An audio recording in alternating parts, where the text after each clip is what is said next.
Good afternoon students. आज class 12th में हम जूलॉजी का पोर्शन का वीडियो लेके आ रहे हैं। अब तक हमने आपको जो है बायोटेक्नोलॉजी में कुछ पोर्शन हमने आपको समझाया था, उस पोर्शन को वहीं पे अभी रहने दीजिए। अब इसके बाद जो है जूलॉजी का हम जो है आपको PDF और वीडियो दोनों एक साथ लेके आ रहे हैं। इसमें जो है सबसे पहले आपको जो है कहा जा सकता है जो तीसरा लेसन है, मानव जनन, ह्यूमन रिप्रोडक्शन, ठीक है। तो इसमें आप जानते हैं जनन की हमने आपको परिभाषा बताया था कि जनन किसे कहते हैं। उसके बारे में हमने आपको जानकारी दी थी कि जीवन की निरंतरता को बनाए रखने के लिए प्रत्येक जीवधारी जो होता है वह अपने समान संतति का निर्माण करता है, संतति निर्माण करता है या संतति निर्माण करने की क्षमता होती है, उसी को हम जनन कहते हैं। अगर प्रत्येक जीवधारी ऐसा न करे तो उसकी वंश, उसकी जाति क्या होगी, समाप्त हो जाएगी। तो सीधा कहने का मतलब हमारे ये हुआ कि अपने वंश को, अपनी जाति को बनाए रखने के लिए प्रत्येक जीवधारी होता अपने समान संतान उत्पन्न करता है या संतान उत्पन्न करने की क्षमता रखता है, उसे हम जनन कहते हैं, ठीक है। तो यहाँ पे मानव जनन की बात है, मनुष्य में जनन की बात है। तो मनुष्य जो होता है, मनुष्य में जो होता है केवल लैंगिक जनन की क्रिया होती है और लैंगिक जनन की क्रिया नहीं होती है, ठीक है। और मनुष्य जो होता है वह एक लिंगी प्राणी होता है, उसके अंदर लैंगिक द्विरूपता पाई जाती है या जो होता है सेक्सुअल डाइमॉर्फिज्म पाई जाती है, जो आप देख सकते हैं। मतलब नर और मादा क्या होते हैं, अलग अलग होते हैं। नर अलग होगा, नर जननांग अलग होते हैं, मादा जननांग अलग होते हैं, या न पुरुष और स्त्री अलग अलग होते हैं। मतलब उनको देख करके, बाहर से सामने से ही देख करके बताया जा सकता है कि ये पुरुष और ये स्त्री है। उसी को हम लैंगिक द्विरूपता कहते हैं और इसके द्वारा जो होता है दोनों में डिफ्रेंशिएशन किया जाता है, दोनों में अंतर किया जाता है कि कौन नर है, कौन जो है मादा है, ठीक है। अब इसके बाद देखिए इसमें जो दूसरी चीज़ आती है कि मनुष्य जो होता है वह जरायुज प्राणी होता है। जरायुज का मतलब होता है, मनुष्य जो होता है वह जरायुज प्राणी होता है। जरायुज का मतलब होता है कि जो संतान उत्पन्न करता है, जरायुज जरायुज या रूबीपैरस।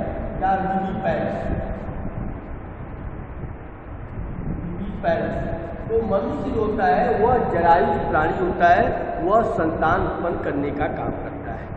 दूसरा होता है अंडज। अंडज मतलब होता है कुछ ऐसे जीवधारी होते हैं जो अंडे देते हैं, ठीक है, तो उनको हम अंडज कहते हैं। तीसरा होता है ओविविपैरस, मतलब अंड जरायुज, जो अल्प विकसित जो होते हैं बच्चे को जन्म देते हैं। जो अल्प विकसित बच्चे को जन्म देते हैं वह अंड जरायुज कहलाते हैं। मतलब कन्नड़ जरायुज होता है, इसके बाद अंडज होता है, अंडज जिसको हम ओविपैरस कहते हैं, ओविपैरस। और इसके बाद होता है अंड जरायुज होता है, अंड जरायुज जिसको ओविविपैरस कहते हैं, ओविविपैरस कहते हैं, ये। तो मनुष्य जो होता है उसके अंदर लैंगिक द्विरूपता पाई जाती है। उसमें नर और मादा जो होते हैं अलग अलग होते हैं। नर जो जननांग होता है उनसे शुक्राणुओं का निर्माण होता है, मादा जो होते हैं उनसे अंडाणुओं का निर्माण होता है, ठीक है। तो जो टर्म दिया गया है उस टर्म को आप जरूर जब समझिएगा कि मनुष्य जो होता है, मानव जो होता है, मनुष्य के अंदर केवल लैंगिक जनन पाया जाता है और लैंगिक जनन नहीं पाया जाता है। और लैंगिक जनन न पाए जाने, मतलब अलैंगिक जनन जो है न पाए जाने के कारण जो होता है इसके अंदर जो होता है क्लोन का निर्माण नहीं होता है, या हम कह सकते हैं इसके अंदर जो होता है कि परिरक्षण की क्रिया नहीं पाई जाती या संचय की क्रिया नहीं होती। इनके अंदर नर और मादा दोनों जो होते हैं, जो अंडाणु और शुक्राणु जो होते हैं, जब इसमें युग्मक आपस में मिलते हैं युग्मनज का निर्माण होता है, जाइगोट का निर्माण होता है, जो द्विगुणित रचना होती है और इसके अंदर जो होता है इससे जो है भ्रूण का निर्माण होता है। और इस भ्रूण को जो होता है इसके बाद जो होता है जो है डेवलप किया जाता है, विकसित किया जाता है, जो शिशु अवस्था में परिवर्तित हो जाता है। और ये जो होता है जब शिशु अवस्था में परिवर्तित होता है तो उसके पहले जो है तमाम जो घटनाएं घटित होती हैं, या हम कह सकते हैं कि वहाँ पे तमाम और भी घटनाएं घटित होती हैं। उन घटनाओं के बाद तब जो है एक नए शिशु का जन्म होता है। यह इसके लिए जो होता है दो हार्मोन्स होते हैं, एक LH होता है, दूसरा FS होता है। यह LH होता है, एक होता है FSH होता है। LH का मतलब होता है ल्यूटिनाइजिंग हार्मोन कहलाता है। ये कहलाता है जिसको हम कहते हैं ल्यूटिनाइजिंग हार्मोन, जो पीयूष ग्रंथि से होता है स्रावित होता है। जो पीयूष ग्रंथि होती है, पिट्यूटरी ग्लैंड होती है, उस पिट्यूटरी ग्लैंड का जो अग्रभाग होता है उससे जो है ल्यूटिनाइजिंग हार्मोन और follicle stimulating hormone, follicle stimulating hormone, ये दो हार्मोन जो स्रावित होते हैं, ये दोनों हार्मोन होते हैं नर और जो मादा जननांग होते हैं उनको प्रेरित करने का काम करते हैं, या हम कहें उसके विकास में, उसके डेवलपमेंट में, उसके परिपक्वन में सहायता करते हैं। इन्हीं दोनों हार्मोन की सहायता से नर और मादा जो शुक्राणु और अंडाणु होते हैं उनके अंदर जो है परिपक्वन की क्रिया होती है, मैचुरेशन की क्रिया होती है, जो होता है ये प्रेरित करता है। एक तरह से कहा जा सकता है कि यह हार्मोन होते हैं जो है जनन अंगों को विकसित करने में, उसके परिपक्व होने में होता है, और इसके अलावा जो होता है दुधारियों के अंदर लैंगिक विविधता लाने में भी सहायता करता है। यह अब देखिए इसमें जो होता है जो दूसरी जो चीज़ आता है कि ये तो हो गया। अब इसके बाद जो होता है ये जनन में जो होते हैं सहायता करते हैं, मतलब मनुष्य जो होता है, मनुष्य में जो होता है वह आंतरिक निषेचन की क्रिया होती है। यह निषेचन क्या होता है, दो प्रकार का होता है, एक आंतरिक होता है, दूसरा बाह्य होता है। तो जो आंतरिक निषेचन होता है वह क्या होता है कि मादा के शरीर के अंदर होता है। तो इसमें जो नर होता है वह अपना क्या करता है, अपने शुक्राणु को मादा की योनि के अंदर प्रवेश कराता है, यह जिससे जो होता है निषेचन की क्रिया होती है। तो जब आंतरिक निषेचन होता है तो आंतरिक निषेचन में जो होते हैं वह शरीर के अंदर होते हैं, जबकि जो बाह्य निषेचन होता है उसमें जो शुक्राणु और अंडाणु होते हैं वह नर और मादा अपने अपने क्या करते हैं, जल में छोड़ देते हैं, पानी में छोड़ देते हैं, और पानी में ही निषेचन की क्रिया हो जाती है। जैसे मेढक होता है वो अपने अंडाणु और शुक्राणु जो होते हैं वो पानी में छोड़ देते हैं और वहीं निषेचन की क्रिया हो जाती है, और इसके बाद उसका लार्वा टैडपोल बन जाता है, और टैडपोल से जो कि मेढक का विकास हो जाता है। यह लेकिन मनुष्य के अंदर ऐसा नहीं होता है। मनुष्य के अंदर जो होता है आंतरिक निषेचन की क्रिया होती है, और आंतरिक निषेचन के द्वारा जो मनुष्य होता है, मनुष्य के अंदर जो शुक्राणु पाए जाते हैं उन शुक्राणुओं को मादा की योनि में जो होता है उनको प्रवेश कराया जाता है, और जिससे जो है वहाँ पे निषेचन की क्रिया होती है। तो निषेचन की क्रिया शरीर के अंदर होती है, इसलिए उसको आंतरिक निषेचन कहते हैं। यह आंतरिक निषेचन हो जाता है। इसके बाद होता है लैंगिक जो जनन होते हैं, उन लैंगिक जनन के अंदर जो होता है निम्नलिखित भाग होते हैं। यह मतलब उनके अंदर जो होते हैं निम्नलिखित भाग पाए जाते हैं, मतलब जिसमें जो होता है नर और मादा जो जनन तंत्र होते हैं उनका विकास होता है। जिसमें जो होता है नर जो जनन तंत्र होता है उसके अंदर जो होता है दूषण पाया जाता है। जो नर जनन तंत्र होगा उसमें देख लीजिए पहला जो आता है जिसके अंदर नर जनन तंत्र, नर जनन तंत्र,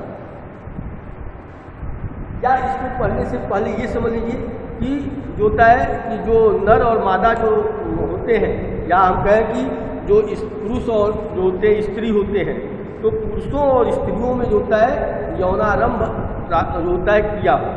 एक यौनारंभ का मतलब होता है जिसमें नर और मादा जो होते हैं वह क्या करते हैं, परिपक्व हो जाते हैं, और इसके बाद जो होता है वह निषेचन की क्रिया के लिए तैयार हो जाते हैं। या हम ये कहें कि जो उसके अंदर जो द्वितीयक लैंगिक लक्षणों का विकास हो जाता है। जब द्वितीयक लैंगिक लक्षणों का विकास होता है और जो होता है उनके अंदर जो होता है यौनारंभ जो होते हैं प्रारंभ हो जाते हैं, वह या द्वितीयक लैंगिक लक्षण उनके शरीर में जब दिखाई देने लगते हैं तो उसी को यौनारंभ कहा जाता है। और ये जो पुरुषों में जो होता है वह होता है 11 से जो है 15 साल तक होता है, पाया जाता है, और जबकि महिलाओं में जो होता है वो 10 से 14 साल में यौनारंभ जो होता है प्रारंभ हो जाता है। इसके पहले जो होता है यौनारंभ प्रारंभ होने के पहले जो होता है कि जो नर और मादा जो जनन तंत्र होते हैं, उस नर और मादा जनन तंत्र के अंदर जो होता है, हमने अभी बताया था कि नर और मादा जो होते हैं उनके अंदर प्राथमिक और द्वितीयक जो लैंगिक लक्षण का विकास होता है। यह जो प्राथमिक लैंगिक लक्षण होते हैं, यह उनसे जो होता है, हमने अभी बताया कि जो पुरुष होता है उसके अंदर जो होते हैं नर जननांग का विकास होता है, जिसको हम विसर्ग कहते हैं, और जो मादा होता है उसके अंदर अंडाणु का निर्माण होता है। यह तो विसर्ग और अंडाणु जो होते हैं, ये जो होते हैं प्राथमिक लैंगिक लक्षणों के अंतर्गत आते हैं और उनका डेवलपमेंट होता है। इसके बाद जो दूसरा आता है, जो द्वितीयक लैंगिक लक्षणों का मतलब होता है, उसके अंतर्गत जो होते हैं कि लैंगिक जो अंग होते हैं, द्वितीयक मतलब सेकेंडरी जो लैंगिक अंग होता है, उसमें जो होता है जो सहायक कोशिकाएँ होती हैं, सहायक जो होती हैं वह होता है। जैसे शुक्राशय है, शुक्रवाहिनियाँ होती हैं, जो पुरुषों में होता है वह शुक्राशय है, शुक्रवाहिनियाँ होती हैं, प्रोस्टेट ग्लैंड्स होती हैं, शिश्न होता है, ये सब सहायक अंग कहलाते हैं। उसी तरह जो है मादा के अंदर जो होता है अंडवाहिनियाँ होती हैं, जो होते हैं अंडाशय होते हैं, और इसके अलावा जो होता है अंडाशय का अंडवाहिनी होती है। इसके बाद जो होते हैं आपका योनि होता है, वेजाइना वगैरह होता है, बर्टोलिन ग्लैंड्स होती हैं, ये सब सहायक ग्रंथियों के अंतर्गत आते हैं। यह और इस तरह जो होता है कि उसका डेवलपमेंट होता है, और इसी को हम जो है एक तरह से कहा जाता है जिससे नर और मादा जननांग का विकास होता है, उसको हम जनन कहते हैं या गोनैड्स कहते हैं। और गोनैड ही जो होता है वह जो होता है क्या करता है कि नर और मादा जो है शुक्राणुओं का अंडाणुओं के निर्माण में सहायक होती है। यह उसको सहायता करते हैं या उनसे नर और मादा जननांगों का विकास होता है। तो इसमें जो पहला आता है, जो नर जनन आता है, मेल रिप्रोडक्टिव ऑर्गन जो होता है, इसमें हमने बताया था कि जो उसके निम्नलिखित जो होते हैं अंग, इसमें पहला होता है विसर्ग होता है। तो मनुष्य के शरीर में एक जोड़ी जो होता है विसर्ग पाया जाता है, जो विसर्ग कोष में क्या होते हैं स्थित होते हैं। जो एक थैलीनुमा रचना होती है, उस थैलीनुमा रचना के अंदर जो विसर्ग कोष पाए जाते हैं उसमें वह स्थित होता है। ठीक है, और एक जोड़ी होता है, और इसी विसर्ग के अंदर जो होता है शुक्राणु का निर्माण होता है। तो शुक्राणुओं का निर्माण जो होता है वो विसर्ग के अंदर होता है, और विसर्ग कोष जो होता है उसमें पाए जाते हैं। इसके बाद होता है जो विसर्ग होता है उसमें जो शुक्राणु पाए जाते हैं, या हम कहें जो विसर्ग कोष होता है वह शरीर से बाहर स्थित होता है। ऐसा इसलिए होता है क्योंकि शुक्राणुओं को परिपक्व होने के लिए एक जो तापमान होता है वह शरीर के तापमान से कम तापमान की आवश्यकता होती है। तो शरीर के तापमान से कम तापमान जब आवश्यकता होती है, तो इसलिए विसर्ग कोष जो होते हैं वो शरीर से क्या होते हैं, बाहर स्थित होते हैं। अगर वो शरीर के अंदर होते तो शुक्राणु के परिपक्व में क्या होती है, जो होती सहायता नहीं हो पाती, या शुक्राणु परिपक्व नहीं हो पाते, शुक्राणु निष्क्रिय हो जाते, मतलब अधिक तापमान पर शुक्राणु क्या होते हैं, निष्क्रिय हो जाते हैं। यह तो इसलिए जो होता है कि उसको कम तापमान चाहिए, इसलिए वह शरीर से बाहर विसर्ग कोष में क्या होते हैं, स्थित होते हैं या पाए जाते हैं। ठीक है, अब इसके बाद जो है नर जनन जो विसर्ग आता है, विसर्ग के बाद जो है इसके अंदर आता है दूसरा आती है शुक्रवाहिनियाँ आती हैं। तो शुक्रवाहिनी के अंदर जो अधिविसर्ग होता है, जिसको हम एपिडिडाइमिस कहते हैं, उस एपिडिडाइमिस के अंदर जो होता है कि वह जो एक कुंडलित रचना होती है, और शुक्रवाहिनी कहते हैं मतलब कुंडलित रचना होती है, जिसकी ज़्यादा नलिका के आकार की रचना निकलती है, और उसी नलिका के आकार की जो रचना होती है उसको हम शुक्रवाहिनी कहते हैं, जो शुक्राशय में खुलती है। पहला जो होता है इसके अंदर आता है विसर्ग आता है, ठीक है, इसके बाद दूसरा आता है शुक्राशय आता है, शुक्रवाहिनी आती है, शुक्रवाहिनी जो तीसरा होता है वो शुक्राशय कहलाता है, शुक्राशय होता है। यह और इसके बाद चौथा जो होता है इसके अंदर अधिविसर्ग होता है, अधिविसर्ग एपिडाइमिस।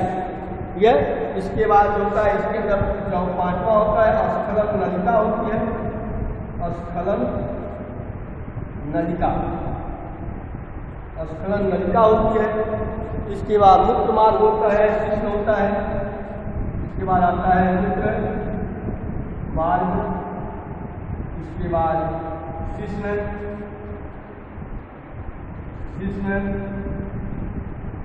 यह और शिश्न के बाद सहायक ग्रंथि आती है, शिश्न के बाद आता है सहायक। ये जो है। तो विसर्ग जो होता है वो नलिका के समान एक रचना होती है, इसको शुक्रवाहिनी करते हैं। शुक्रवाहिनी में जो होती है विसर्ग खुलता है। अब शुक्रवाहिनी होती है शुक्राशय में खुलती है। यह अब शुक्राशय में जो खुलती है और शुक्राशय जो होता है वो अधिविसर्ग में खुलता है। तो अधिविसर्ग में जो होते हैं वह जो होते हैं शुक्राणु का क्या होता है कि शुक्राणुओं को जो होते हैं वह वहाँ पे संग्रह होता है और उसका अवशोषण होता है। तो यहाँ पे जो शुक्राणु होते हैं वह एक तरह से कहा जा सकता है कि संचित होते हैं। कहाँ पे? एपिडाइमिस के अंदर या अधिविसर्ग के अंदर शुक्राणुओं का संचय होता है और ये शुक्राणु होते हैं शुक्रवाहिनियों और शुक्राशय के द्वारा जो होता है वह अधिविसर्ग में क्या हुए पहुँचा दिए जाते हैं। यह इसके बाद स्खलन नलिका होती है और स्खलन नलिका की सहायता से जो होता है ये जो होते हैं नलिका होती है जो यूरेथ्रा जो का मूत्र मार्ग होता है। स्खलन नलिका होती है जो मूत्र मार्ग में खुलती है। यह मूत्र मार्ग में खुलती है होता है इसके द्वारा खुल जाती है मूत्र मार्ग। फिर मूत्र मार्ग जो आता है यह मूत्राशय से होकर जो होता है मतलब मूत्राशय से निकलकर स्खलन नलिका जो नलिका होती है इससे मिल करके स्खलन नलिका से मिल जाती है और मिल करके मूत्र जनन जो होता है कि नलिका से जो होती है मूत्र मार्ग होता है या कह सकते हैं कि जो स्खलन नलिका होती है वह मूत्र मार्ग के साथ मिल करके शिश्न का निर्माण। शिश्न जो होता है वह एक मांसल रचना होती है या कहीं शिश्न जो होता है वह पुरुषों में पाए जाने वाला जो होता है एक बेलनाकार विसर्ग होता है। बेलनाकार विसर्ग या मैक्यूल अंग होता है और जिसकी सहायता से जो होते हैं शुक्राणुओं को जो होता है मादा की योनि में पहुंचाया जाता है। इसके बाद जो होता है सहायक ग्रंथियाँ आती हैं। इन सहायक ग्रंथियों में जो होता है प्लास्टिक ग्रंथि होती है। इसके अलावा जो है दूसरे और ग्रंथियाँ होती हैं।